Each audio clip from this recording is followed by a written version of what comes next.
اهدنا الصراط المستقيم. Hadirat bapak-bapak, ibu-ibu, saudara-saudara sekalian, para jamaah Masjid Quba, jamaah salat subh wa ta'lim, wabil khusus segenap takmir dan pengurus Masjid Quba, segenap tokoh masyarakat dan sepuh masyarakat sekitarnya, para alim ulama, para asatidzah, para ustadzah, bapak-bapak, ibu-ibu, saudara-saudara sekalian, rekan-rekan remaja, kaum muslimin dan muslimat rahimakumullah, seluruhnya yang hadir pada pagi hari ini di tempat yang mulia ini. Insyaallah kita semua hamba-hamba Allah yang senantiasa dirahmati, diridhai, dicintai, dimuliakan oleh Allah Subhanahu wa taala. Amin, Allahumma amin. Terlebih dahulu tentunya kita bersyukur kepada Allah dengan segala hidayah, inayahnya, rahmat, nikmatnya. Kembali pagi hari ini untuk yang kesekian kalinya, yang mungkin sudah tidak terhitung lagi ini keberapa kalinya kita mengadakan ta'lim atau kita duduk bersama-sama berjamaah di tempat yang dipilih langsung oleh Allah Subhanahu wa taala, masjid sebagai tempat khazainu rahmatih, gudang rahmat Allah, tempat keberkahan dari Allah Subhanahu wa taala. Kapanpun kita berada di masjid, asal dengan niat yang baik, sudah pasti mendapatkan kegembiraan, kebahagiaan, kesalehan dan kebaikan. Dan bertambahlah catatan amal soleh dan pahala kita. Pagi hari ini sungguh kembali Allah gembirakan kita dengan hadirnya kita, dengan berkumpulnya kita di masjid ini. Apalagi saudara sekalian, sekali lagi kalau teringat sejak tadi kita hadir di masjid ini sudah melaksanakan beberapa ibadah salat ya. Ada tahiyatul masjid, ada ibadah, ada fajar ya, ada salat fajar. Kemudian mungkin masih menunggu pelaksanaan salat subuh, nunggu qomat kita berzikir ya, subhanallah bihamdihi subhanallahil azim astaghfirullah. Itu ijazah baginda Rasul Nabi sallallahu alaihi wasallam. Apalagi bisa sampai 100 kali, Pak. Bagi yang mungkin lebih dulu sampai, lebih awal sampai tahiyatul masjidnya itu sebelum adzan ya. Jadi sebelum adzan sudah tahiyatul masjid. Kemudian adzan tinggal salat fajar atau qabliyah subuh, cukup 2 rakaat saja. Tidak usah lebih dari 2 rakaat kalau salat sebelum subuh, kecuali hanya tahiyatul masjidnya. Maka setelah itu membaca subhanallah wa bihamdihi subhanallahil azim astaghfirullah. Kalau bisa sampai 100 kali, maka ja'alahullahu ta'ala ja'alallahu dunya lahu raghimatan marghumah. Allah akan jadikan dunia ini menyerah kepada kita. Allah jadikan dunia ini bertekuk lutut kepada kita. Kita bisa mengatur dunia semau kita. Kita bisa semua dunia kita atur. Kita yang menyetirnya, yang menjadi sopirnya. Berbeda dengan sebaliknya, naudzubillah. Kalau sampai kita yang disetir oleh dunia, nah ini bahaya, Pak. Berarti kita yang menyerah, yang menyerahkan diri kita kepada dunia.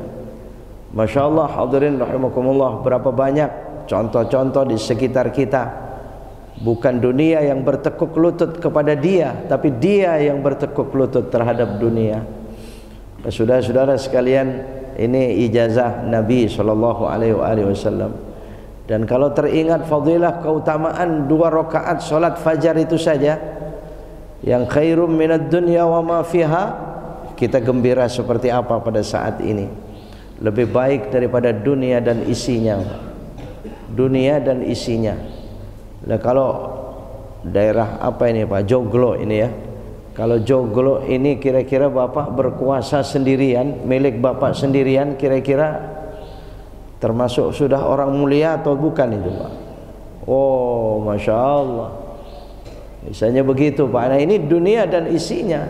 Itu pun hadisnya kalau ya, rakaat pertama kul ya ayyuhal kafirun 1 kali, rakaat keduanya kul huwallahu ahad 1 kali. Tapi kalau rakaat keduanya kul huwallahu ahad 3 kali. Nah, ini saya untuk mengingatkan, saya pernah membahasnya. Kalau 3 kali dibaca rakaat kedua itu, maka hadisnya Sayyidina Ali karamallahu wajhah yang meriwayatkan, faka'annama tasaddaqa bimil'id dunya dhahaba, maka seolah-olah dia bersedekah emas sepenuh dunia. Bukan cuma dunia dan isinya, tapi sedekah emas sepenuh dunia. Allah ya Rabb, ini sholat sunnahnya sebelum subuh, apalagi sholat wajibnya subuhnya Pak. Makanya kita teringat, ketika teringat ini hadirin rahimakumullah, pasti kita gembira semuanya. Taqabbalallah, semoga diterima oleh Allah Subhanahu wa taala. Hadirin rahimakumullah. Ya, adapun saya pernah membahas dahulu, sudah sekian lama ya. Pada saat itu termasuk saya teringat sekali di masjid ini Pak, Sya'ban, bulan Sya'ban menjelang Ramadan pada saat itu Pak. Ya, saya setelah sholat subuh dan saya datang itu agak telat pada saat itu Pak. Saya mengulang lagi ini karena takut masih ada pertanyaan dan sebagainya. Saya agak telat, sudah qomat subuh, dan saya masih diminta menjadi imam. Pada saat itu saya jadi imam. Kemudian setelah sholat subuh saya sholat fajar. Saya sholat fajar 2 rakaat setelah sholat subuh pada saat itu ya. Nah, kemudian ketika saya ta'lim, saya tidak membahasnya. Saya pikir sudah terbiasa, semua sudah maklum. Wah, ternyata rupanya dari bulan Sya'ban seterusnya, seminggu 2 minggu seterusnya setelah saya ta'lim itu, nah itu menjadi pertanyaan. Sampailah info kepada saya, wah, kemarin Ustadz itu habis subuh sholat apa begitu. Jadi pertanyaan semacam itu. Untung sampai kepada saya, dan saya merasa punya hutang pada saat itu. Ya, akhirnya di kultum Ramadan, di kultum bulan Ramadan, bulan puasa itu ya, kultum taraweh, saya membahasnya. Mungkin di antara bapak sudah sekalian ada yang ingat barangkali ya. Ya, jadi sholat fajar jika tidak sempat sebelum subuh karena masuk ke masjid sudah qomat, maka masih dianjurkan sholat fajarnya setelah sholat subuh. Yang penting belum terbit matahari. Cuman jangan seperti sebelum subuh. Hadirin rahimakumullah. Kalau sebelum subuh itu bisa 2 niat. Bisa usolli sunatan rakaatail fajri lillahi ta'ala, saya niat sholat 2 rakaat fajar karena Allah ta'ala. Atau qobliyah subuh, boleh. Qobliyah subuh itu sholat fajar. Sholat fajar itu ya qobliyah subuh, begitu satu Pak ya. Jangan dipisah antara qobliyah subuh dengan fajar, jangan dipisah. Nah, kemudian kalau sesudah subuh jangan ba'diyah subuh. Nah, ini tidak ada ini. Iya, jadi yang tidak ada itu ba'diyah subuh, sholat mutlak, ya sholat sunnatul wudu misalnya. Sekalipun sebagian ulama itu memasukkan kepada sholat yang ada sebab itu ya, yang masih dibolehkan setelah sholat subuh Pak. Nah, jadi silakan selagi masih belum terbit matahari, karena waktunya fajar masih lanjut. Dan satu-satunya sholat qobliyah jika tertinggal karena berjamaah sudah dimulai, itu hanya qobliyah subuh saja yang boleh sesudahnya Pak.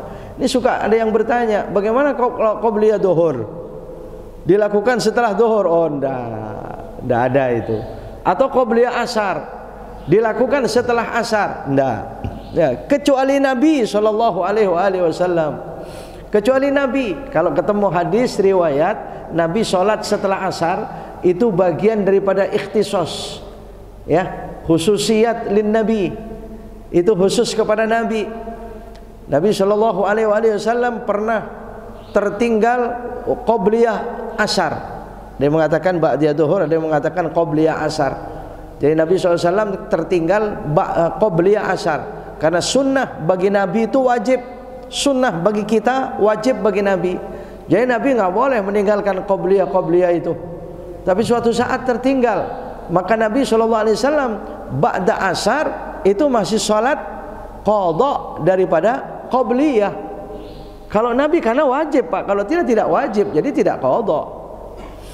Ya, Nabi SAW semacam itu. Nah, turunlah malaikat Jibril alaihissalam memberitahu kepada Nabi SAW sejak kapanpun Nabi sudah melakukan, maka sejak itulah ibadah yang dilakukan oleh Nabi tidak pernah ditinggal. Itu Nabi SAW. Maka akhirnya sejak itu Nabi tidak pernah meninggalkan sholat setelah asar. Masih sholat Nabi setelah asar, tapi tidak ada penjelasan apakah itu ba'diyah asar, bukan. Tapi Nabi tetap melakukan sholat paling mutlak, atau mungkin wallahu alam itu khususiat lin Nabi. Dan suatu saat Aisyah radhiyallahu anha itu bertanya kepada Nabi. Dijelaskan dalam kitab, salah satunya hadis ini diungkap dalam kitab Ibanatul Ahkam. Ya, Aisyah radhiyallahu anha bertanya, "Ya Rasulullah, engkau sholat setelah asar?" Kata Nabi, "Nah, iya." "Apakah kami pun juga sholat?" "La," kata Nabi. "La, tidak." Jadi kita tidak Pak ya. Jadi ba'da asar itu kalau ketemu hadis Nabi sholat setelah asar, kita umatnya tidak. Jadi ada beberapa hal yang khususiat untuk Nabi. Banyak sekali hadirin rahimakumullah ya. Nabi pernah menyambung puasa 2 hari. Umumnya adalah wisal. Itu Nabi, kalau bukan Nabi nggak boleh. Kalau kita nggak bisa ya. Jadi kita tetap maghrib itu harus batal puasa ya. Harus batalkan puasa kita Pak, berbuka. Tapi Nabi pernah yang demikian. Ada beberapa hal yang seperti itu. Hadirin rahimakumullah. Sekali lagi hanya teringat pada muqaddimah pagi ini dengan kegembiraan kita, kesenangan kita berada di masjid sejak Allah rizkikan kita sekian besar ibadah. Dan apalagi hadirin rahimakumullah, seandainya kita ini setiap Sabtu Minggu semacam ini, luar biasa, pantas Allah Subhanahu wa taala mencatat untuk kita derajat, kemuliaan, kegembiraan yang dijanjikan Allah. Duduk kita ini 1000 rakaat. Duduk kita 1 jam ini lebih baik daripada sholat 1000 rakaat. Ada yang pernah mampu sholat 1000 rakaat Pak? Ada yang sudah pernah sholat 1000 rakaat Pak? Bu, ada sudah pernah 1000 rakaat Pak? Kayaknya nggak ada jawaban ya. Berarti belum ya. Yo, sama dengan saya berarti itu Pak ya. Ya Allah ya Rabb, 1000 rakaat. Tarawih 20 rakaat aja nawar di mana-mana ya. Allah, 1000 rakaat hadirin rahimakumullah. Sampai kepada orang yang sedang atau di masjid begini, ada ta'lim seperti ini, ada orang baru masuk, baru datang. Andai kata dia langsung duduk, itu dikatakan lebih utama daripada dia sholat tahiyatul masjid. Kenapa? Karena 1000 rakaat itu Pak. Jadi gugur sudah tahiyatul. Tapi santai, yang masih mau tahiyatul masjid di pojok sana itu ya boleh. Dia melakukan tahiyatul masjid juga nggak apa-apa. Tapi andai kata langsung duduk, itu boleh. Hadirin, malah itu utama. Ya, saking utamanya duduk semacam ini. Taqabbalallah, semoga diterima oleh Allah Subhanahu wa taala. Hadirin rahimakumullah, mari kita lanjutkan kajian kita mengkaji sebagian hadis-hadis Nabi sallallahu alaihi wasallam, di mana banyak atau sebagian daripada ayat-ayat Allah Subhanahu wa taala. Bahwasanya Al-Imam Abi Hamid Muhammad bin Muhammad Al-Ghazali dalam kitabnya Ihya Ulumuddin membahas suatu bab aqsamus sabri bihasbi ikhtilafil quwwati wad dha'af. Jadi ada yang sangat dianjurkan dalam perjuangan kita sehari-hari dalam hidup ini, yaitu seperti biasa kita mengkajinya setiap saat Pak, as-sabru, kesabaran. Karena itu miftahu kulli ma turajja. Kesabaran itu kunci dari segala harapan-harapan baik kita. Kita bisa berharap segala harapan apapun, tapi kalau tidak dengan kesabaran, berapa banyak harapan itu gagal. Betul tidak? Tidak sampai kepada tujuan yang sebenarnya, Pak. Dan dengan kesabaran yang sangat luas pembahasannya, hadirin rahimakumullah, sebagian ayat ataupun hadisnya mari kita membahasnya pagi hari ini. I'lam anna ba'ithad dini bil idafati ila ba'ithil hawa lahu thalathatu ahwal. Beliau katakan bahwasanya pada diri kita manusia itu ada dua pembangkit, namanya Pak ya, ada kebangkitan. Jadi ada ba'ithud din, ada bangkitnya agama, atau dalam perkataan lain adalah bangkitnya iman. Ada lagi ba'ithul hawa, bangkitnya hawa nafsu. Ini yang setiap saat berhadapan ini, Pak ya, manusia hidup berada dimanapun. Dan bahkan Rasulullah sekalian rahimakumullah, kalau kita dijadikan makhluk yang mulia, kita ini makhluk kecil. Manusia sekecil kita ini, sebesar-besarnya manusia, termasuk makhluk ciptaan Allah yang kecil. Masih berapa banyak ciptaan Allah yang lebih besar dari kita manusia. Tapi kenapa manusia yang termasuk makhluk kecil itu menjadi makhluk besar di hadapan Allah Subhanahu wa taala? Karena diberikan karunia oleh Allah berupa akal dan syahwat atau hawa nafsu. Tetapi manusia justru menjaga akalnya dengan sabar. Maka akhirnya manusia itu besar di hadapan Allah sekalipun ciptaan atau makhluk kecil. Coba bayangkan Bapak Ibu saudara sekalian, seandainya kita tidak berakal, kira-kira seperti apa kehidupan kita, Pak? Lihat makhluk-makhluk Allah yang tidak berakal. Kambing tidak berakal. Ya, kambing tidak tahu malu di mana-mana. Betul tidak? Mana ada kambing tahu malu, Pak? Tidak ada. Iya, jadi kalau kita bahkan jadi manusia, tetapi kalau rusak akal saja, kira-kira pagi ini ada di masjid ini? Tidak mungkin. Hadirin rahimakumullah. Makanya kita bersyukur seperti apa dengan rukuk dan sujud kita kepada Allah, dengan anugerah akal, dan kita dianugerahkan kesabaran untuk memelihara kesempurnaan dan kesehatan akal kita itu, Pak. Ahaduha an yuqahhira da'iyal hawa fala tabqa lahu quwwatul manazi'ati wa yatawassalu ilaihi bidawamis sabri wa inda hadha yuqalu man sabara dhafira. Tugas kita, hadirin rahimakumullah, karena kita tahu pada diri kita ini ada al-hawa, ada hawa nafsu yang kadang-kadang al-hawa itu da'iyal hawa, dorongan dari hawa nafsu itu kadang-kadang begitu sangat dahsyat, begitu sangat kuat, sulit untuk kita menghadapinya. Berapa banyak orang kalah, berapa banyak orang kuat menjadi lemah, dan ketika lemah akhirnya dia kalah. Hadirin rahimakumullah, sebisa mungkin kita menghadapinya. Bahkan qahhara yuqahhiru di sini, an yuqahhira, memaksa, menekan betul. Quwwatul manazi'ah, ada kekuatan pada diri kita itu yang mengancam setiap saat, Pak ya, yang terus berhadapan dengan quwwatuddin atau ba'ithuddin, ba'ithul iman. Wa yatawassalu ilaihi bidawamis sabri, dan akan bisa menekan seperti itu, kekuatan tersebut itu dengan kesabaran. Ya, bidawamis sabri. Maka hadirin rahimakumullah, nggak mungkin bisa datang di masjid ini pagi ini kalau tidak dengan ya quwwatul manazi'ah, kekuatan kita menekan ajakan hawa nafsu. Kalau hawa nafsunya pagi ini ngajak kemana kira-kira? Saat ini kalau ditanya enaknya ngapain? Enaknya iya tidur. Ya, habis subuh enak nggak tidur itu? Apalagi tadi malam misalnya agak maleman tidurnya, Pak. Wah, udah ya pas mau berangkat subuh tadi ini ya, begitu dengar azan Emangnya nggak bisa ditunda dikit tuh adzan gitu. Ya Rabb, ini ada quwwatul manazi'ah namanya, Pak. Ada kekuatan pada diri kita itu mendorong.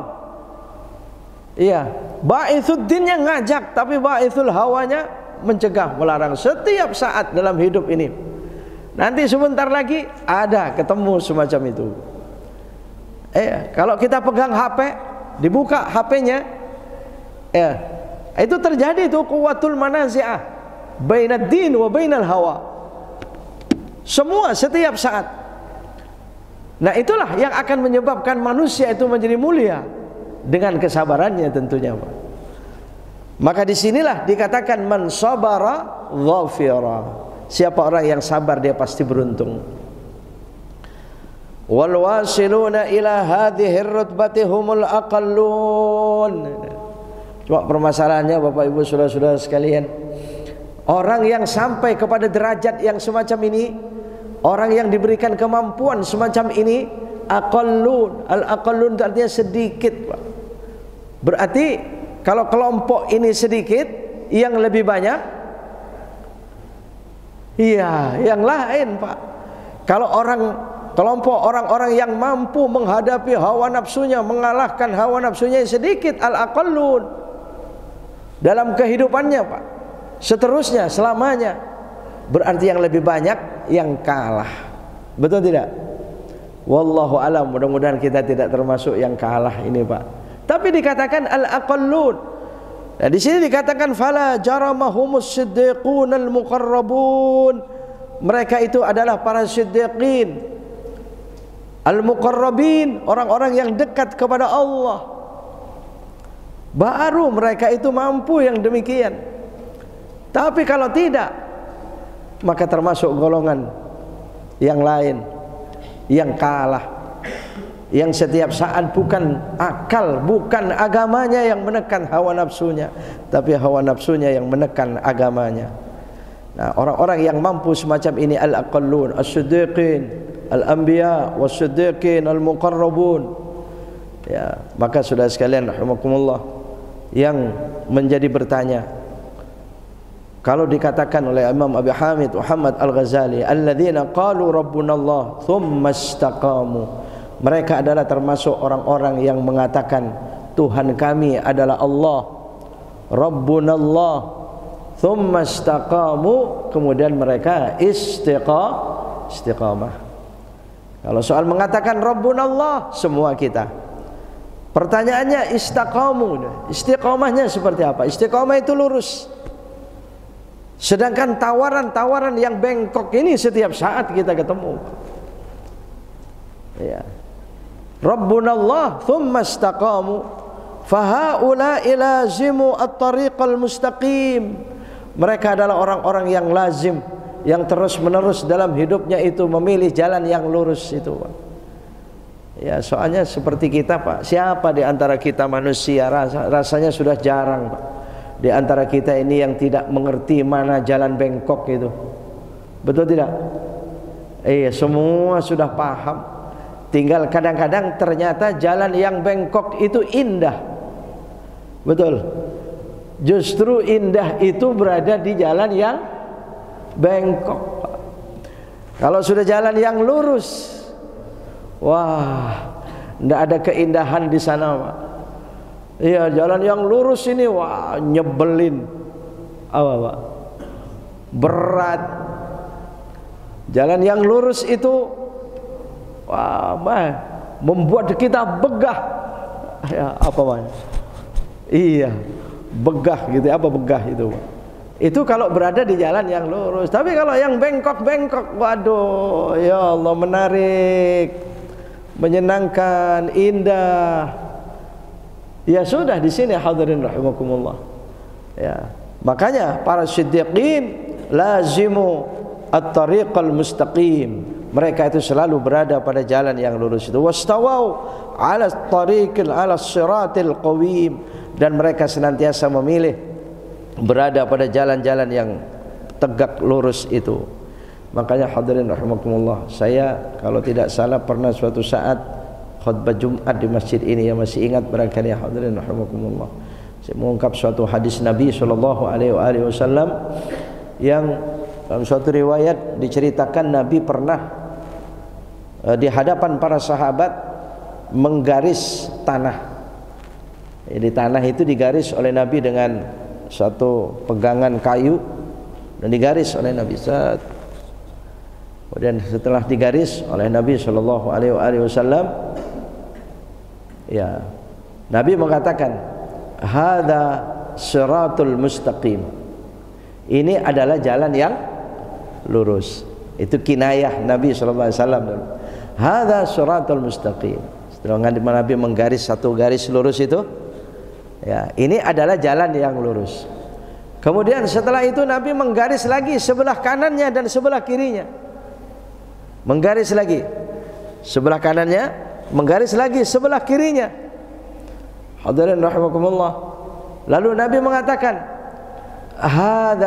hadhihi subulun.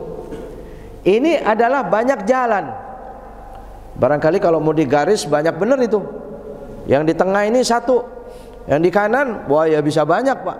Yang di kiri bisa banyak garis itu. Ya cuma Nabi menggaris cuma satu, kanan dan kiri. Hadhihi subulun. Ini adalah jalan-jalan yang banyak. Ya. Wa minha subulus syayatin ay kama qala. Tapi ingat, sebagian dari jalan-jalan itu ada jalannya syaitan. Maka disitulah hadirin rahimakumullah, Nabi sallallahu alaihi wasallam membaca ayat Allah subhanahu wa ta'ala, wa anna hadha sirati mustaqiman fattabi'uh wa la tattabi'us subula fatafarraqa bikum an sabilih dzalikum wassaakum bihi la'allakum tattaqun. Allah berfirman, wa anna hadza sirati mustaqima. Ini jalanku yang lurus. Fattabi'uhu, ikuti jalan lurus ini. Itu wasiat Allah. Wala tattabi'us subul. Jangan ikuti jalan-jalan yang banyak itu. Kalau itu diikuti, fatafarraqu bikum an sabilih, kalian akan tercecer atau terbelah. Ya, akan terpisah dari jalan yang lurus tersebut. Putus akhirnya dari jalan yang benar, yang lurus itu, Pak. Dzalikum wassaakum bih. Itulah wasiat Allah Subhanahu wa taala kepada kalian. La'allakum tattaqun, agar kalian bertakwa kepada Allah. Hadirin hadirat rahimakumullah. Ini jalan, Pak, banyak sekali jalan. Sedangkan jalan lurus itu cuma satu yang tengah. Kanan banyak sekali jalan, kiri banyak sekali jalan. Ya, sedangkan sekarang jalan-jalan ini ditawarkan kepada kita. Ya, memang kadang-kadang ada orang, Pak, kan ibadah melalui yang mana saja, tujuannya sama-sama ke surga. Lewat ini bisa, lewat ini bisa. Ya kalau asal lewat ininya lewat yang lurus-lurus, ya silakan saja. Betul tidak? Kalau mau ke surga dengan sholat, jalannya sholat bisa. Mau ke surga dengan banyak puasa, benar. Mau ke surga dengan banyak sedekah, iya. Betul tidak? Banyak. Kenapa? Itu mustaqim semua, Pak. Tapi kalau mau ke surga dengan menipu, gimana kira-kira, Pak? Yang mau ke surga jadi penipu, sampai nggak kira-kira ini? Nah, ini subul namanya ini. Nah, sekarang hati-hati yang lebih halus, yang lebih lembut, yang lebih halus, Pak. Rupanya jalan-jalan lurus ini sudah mulai banyak dikaji oleh orang-orang yang wallahu alam, dia punya kepentingan barangkali. Saya kurang tahu, wallahu alam. Akhirnya jalan-jalan yang lurus ini mau diacak-acak. Betul? Mau diacak-acak, Pak. Apa jalan yang lurus? Hadirin rahimakumullah, jalan yang lurus sudah kita jalani sekian lama. Betul tidak? Sejak sahabat Nabi, sejak tabi'in, secara para ulama. Siapa Imam Syafi'i, Imam Maliki, Imam Hanafi, Imam Hambali itu siapa? Kealimannya seperti apa menjadi madzhabul arba'ah? Siapa Syekh Abdullah ibnu Alawi al-Haddad dengan kealimannya menjadi hujjatul Islam? Siapa Al-Imam Abi Hamid Muhammad bin Muhammad Al-Ghazali menjadi hujjatul Islam, menjadi dalil di dalam Islam. Apa yang dikatakan dan apa yang dilakukan tidak akan pernah ada bengkoknya. Hadirin rahimakumullah, tidak pernah ingin merubah tatanan ibadah, cara-cara ibadah yang sudah berjalan. Nah sekarang masa Jumatan mau dirubah, adzan mau dirubah, betul? Cara amin mau dirubah, apalagi Pak? Apalagi ini? Iya, ya Rabb, ujian bagi kita semua ini, hati-hati. Betul ya? Nah, ini mau ngacak-ngacak semacam ini, masa cuma imam Jumat perempuan. Hah? Ya Allah, ya kita semua orang yang ahli ngaji semacam ini ya. Ini ada rekan-rekan remaja rupanya ini, Masya Allah, Alhamdulillah, luar biasa. Jazakumullah, jazakumullah, terima kasih ini ya. Ini sebenarnya yang sangat-sangat penting tuh rekan-rekan remaja. Kalau kita orang-orang tua Pak, insya Allah aman, selamat. Ya rekan-rekan remaja, kalau dekat dengan masjid aman, kalau di masjid aman. Tapi remaja-remaja kita di luar sana, ya Rabb. Ya, sementara dalam pendidikan yang sesat ini Pak, ya kalau terus diajarkan mereka sesat, kemudian mereka tinggi ilmunya, tapi mereka salah. Mereka yakini yang salah itu benar. Coba bayangkan, mereka yakini yang salah itu benar. Mereka akan menyebar ke seluruh Indonesia menjadi guru-guru agama di sekolah-sekolah. Betul tidak? Kira-kira agama apa yang diajarkan kepada anak-anak kita, generasi kita? Bukankah ini patut kita bicarakan setiap saat Pak? Maka akan muncul generasi-generasi yang sesat, muncul generasi-generasi yang beda dengan orang tuanya, disalahkan orang tuanya, disalahkan ibunya, disalahkan ayahnya, disalahkan guru-gurunya, kiai-kiai disalahkan. Akhirnya masjid-masjid yang ada semua salah. Suatu saat akan seperti itu. Naudzubillah. Ya saya membayangkan ya, kalau imam khotib Jumat perempuan Pak, oh jamaah rajin datangnya itu. Oh pasti lebih cepat datangnya itu Pak. Yang dipilih itu berebut di depan mimbar. Imamnya, khotibnya perempuan. Allah ya, berdesak-desak itu depan mimbar itu. Wah, begitu menyampaikan khotibnya perempuan, nyampein khutbah, tidak ada yang ngantuk itu. Kalau sekarang khutbah Jumat ada yang ngantuk nggak? Ada yang ngantuk nggak? Iya, malah tidur yang ambruk aja ada. Iya, kalau khotibnya perempuan, wah, tidak ada yang ngantuk itu Pak. Apalagi pada saat sholat. Iya, waladhdallin. Wah, suaranya nikmat banget perempuannya. Jangan-jangan makmumnya laki-laki tercengang, nggak ada yang amin itu Pak. Allah ya Rabb, rusak Pak. Makanya kita masih bersyukur masih ada Majelis Ulama Indonesia. Betul. Iya, ini masih bisa meluruskan. Hadirin rahimakumullah. Dan sini yang dikhawatirkan ya tattabi'us subul itu. Maka Bapak Ibu Saudara sekalian, ketika ketemu semacam ini, ya soal kita mendengarkan, ya dengarkan saja. Pendapat silakan saja berpendapat. Kita tidak perlu mengecap-ngecap orang tersebut ahli neraka juga, jangan. Malah ya kita kaum muslimin, apalagi para pemimpin itu memang merangkul, memeluknya ya supaya istitabah. Istitabah itu supaya tobat. Orang-orang semacam itu diminta dia supaya tobat. Mestinya semacam itu Pak. Jangan dimusuhi, jangan apalagi disebut sebagai dia apa sih ahli neraka. Wah ya, ini siapa yang menentukan? Kita tidak tahu di hadapan Allah. Betul tidak? Barangkali oleh Allah dibenarkan, tapi ajarannya yang tidak boleh diikuti. Sudah berapa kali selama ini Pak?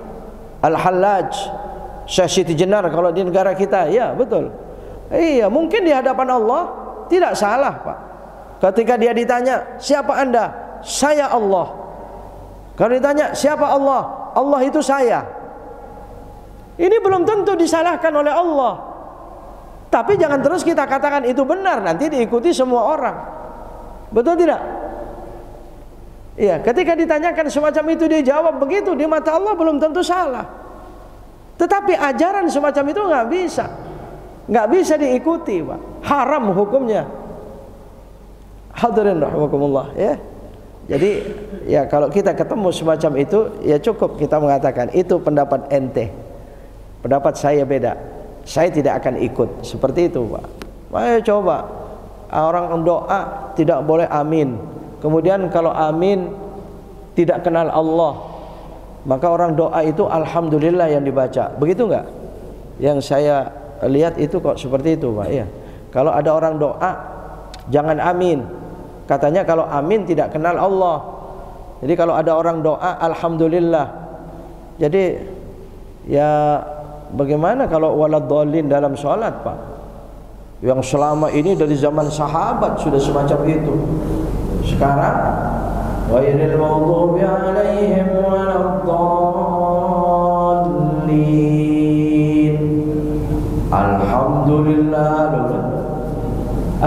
Semasjid alhamdulillah semua enggak ada amin. Ya Rabbana wallahu a'lam. Hadisnya padahal jelas. Orang berdoa pasti harus diaminkan. Kalau orang aminin doa orang, oh mustajab itu doanya itu. Ma mala'a qaumun majtama'a qaumun fi mala'in fayad'u ba'dhum wa yu'minu ba'dhum illa istajaba Allahu lahum du'a'ahum. Tidaklah berkumpul suatu kaum di suatu tempat fi mala'in, berarti dia sedang berjamaah. Fayad'u ba'dhum, setelah mereka berzikir, mereka ada satu di antara mereka berdoa, wa yu'minu ba'dhum, yang lain mengaminkan. Ini hadis. Jawab. Yang lain mengaminkan, illa istajabahumullahu du'a'ahum, kecuali Allah akan mengabulkan, mengijabahi doa mereka. Masa ini mau dihapus, Pak? Bagaimana hadis Nabi akfiru min qawli amin? Hadis coba dalam tafsir surah Al-Fatihah setelah waladhdallin, paling tidak Ibnu Katsir, coba lihat. Ada hadis itu. Ya, perbanyaklah perkataan amin, khususnya ketika ada doa. Kita membaca Al-Qur'an.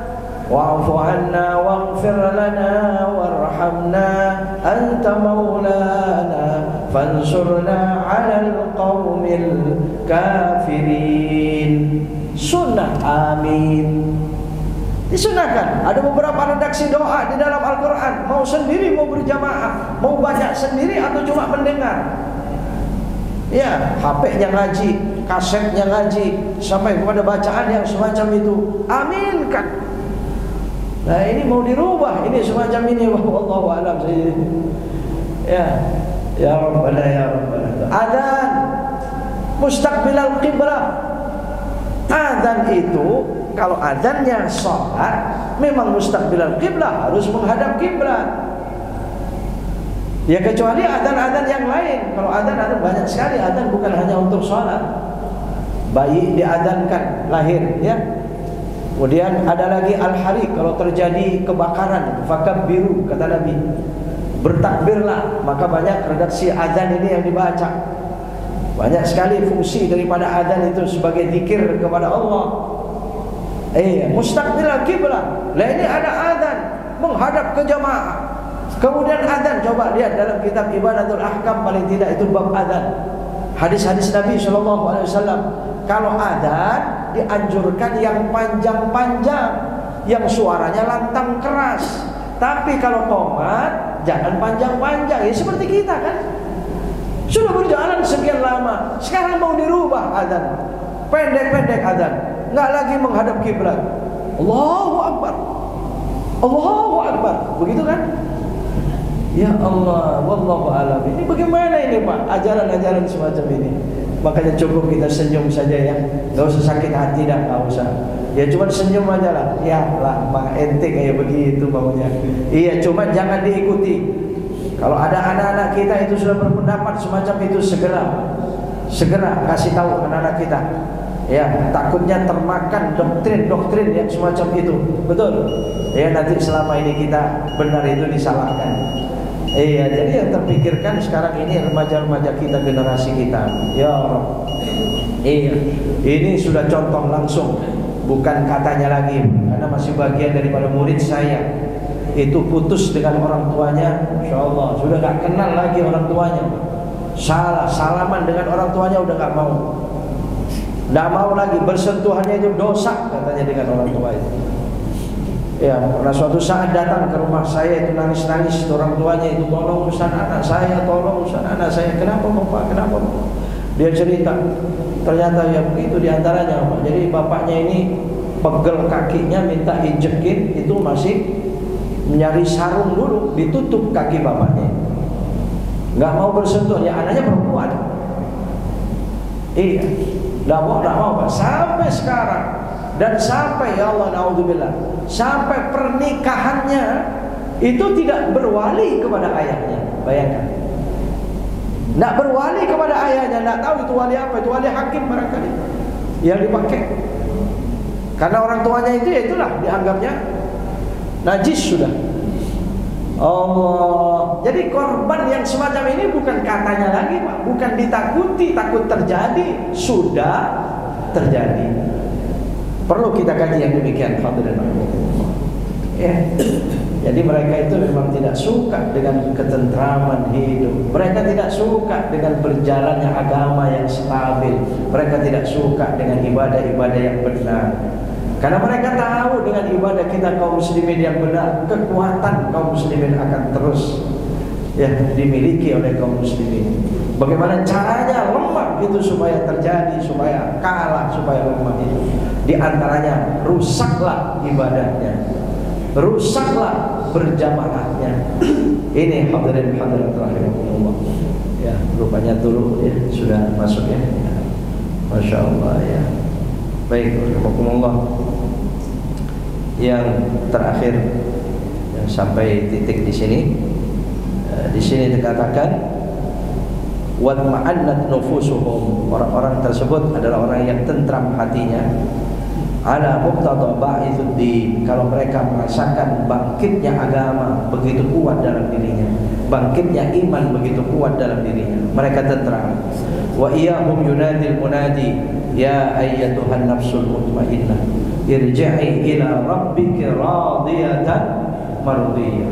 Ini yang kita harapkan Bapak Saudara sekalian. Mungkinkah kita dipanggil dengan ayat ini, wahai jiwa yang tentram, wahai jiwa yang tentram, kembalilah engkau, ya ayyuhan nafsul mutmainnah, wahai jiwa yang tentram, irji'i ila rabbiki, kembalilah engkau kepada Tuhan engkau, radiyatan mardiyah, dalam keadaan senang, redha, mardiyah, dan diridhai oleh Allah. Ini hadirin puncaknya dalam kehidupan kita yang harus kita kejar. Pada saat kita akhir kehidupan kita, ketika ajal kita sampai, Allah Subhanahu wa taala memanggil kita dengan ayat ini, ya ayyatuhan nafsul mutmainnah, wahai jiwa yang tenang, wahai jiwa yang tentram, kembali kalian kepada Tuhan kalian. Kembalilah engkau kepada Tuhanmu dalam keadaan redha dan diridhai. Fadkhuli fi ibadi, masuklah kalian bagian daripada hamba-hambaku yang kucintai. Wadkhuli jannati, dan masuklah kalian ke dalam surgaku. Ini hadirin hadirat rahimakumullah. Namun pertanyaannya sekarang Bapak Ibu Saudara sekalian rahimakumullah, betulkah ibadah kita yang sudah kita lakukan sekian lama pantas kita dipanggil dengan ayat ini? Sudah pantaskah kita dipanggil dengan ayat ini, dengan rukuk sujud kita? Ataukah masih ada penghalang dosa-dosa? Ataukah masih ada penghalang kesalahan-kesalahan, ketergelinciran dan dosa kita yang menghalangi kita tidak pantas dipanggil oleh Allah dengan kalimat ya ayyatuhan nafsul mutmainnah? Wallahu a'lam. Hadirin rahimakumullah. Di sini yang harus kita tangisi setiap saat. Di waktu tahajud kita, sujud kita, ya Rabb, ya Allah, dengan pujaan-pujaan kita kepada Allah Subhanahu wa taala. Insyaallah dengan segala ijtihad kita, dengan segala jihad kita, setiap saat jihadun nafs yang kita perjuangkan bangkitnya iman pada diri kita dan agama pada diri kita, menekan bangkitnya ajakan nafsu, hawa nafsu kita. Insyaallah kita semua menjadi hamba-hamba Allah yang Allah rizkikan dengan ibadah kita, dengan iman dan takwa kita, dengan kesabaran kita, pantas kita nanti dipanggil oleh Allah dengan kalimat ini. Semua kita menjadi orang-orang atau hamba Allah yang dipanggil oleh Allah, ya ayyatuhan nafsul mutmainnah.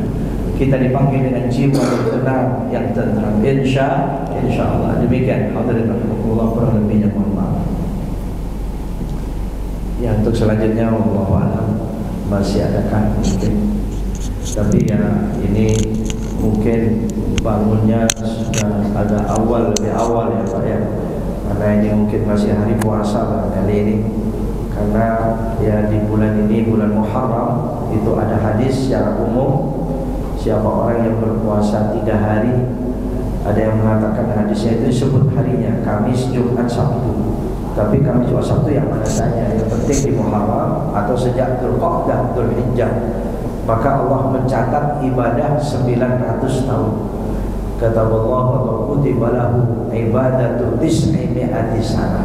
Allah mencatat ibadah 900 tahun. Puasa 3 hari di bulan Muharram. Nah, Kamis, Jumat, Sabtu ini tidak sempat ya, masih ada Kamis, Jumat, Sabtu depan.